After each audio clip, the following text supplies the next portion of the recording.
This is one of the shortest and simplest encounter in my life that changed my whole life. So I had a patient and I was explaining the procedure to him. What I do involves radiation and physics, and he was all about it. I'm like, oh, you know about this? And he was like, yeah, well, I'm an astronaut. And I go, whoa, that's so freaking cool. Do you work for NASA? And he was like, no, I don't work for NASA. There's other space agencies. Like, I didn't know that. Anyways, that's beside the point.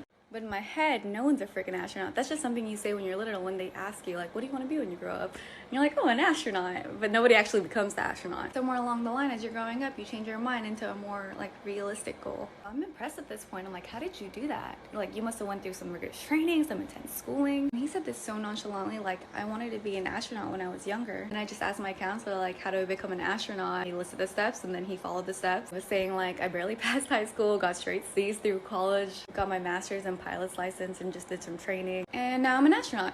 That was just a short encounter, but it blew my mind, because all you have to do is pick the thing, do the thing, and now you're the thing. And now I just want to approach life like that. Pick a goal, what I really want to do, and then do the goal, even if it seems unrealistic. And then I just follow my track until I complete that goal. And one of the greatest resistance and limiting belief to that is thinking your goals are unrealistic.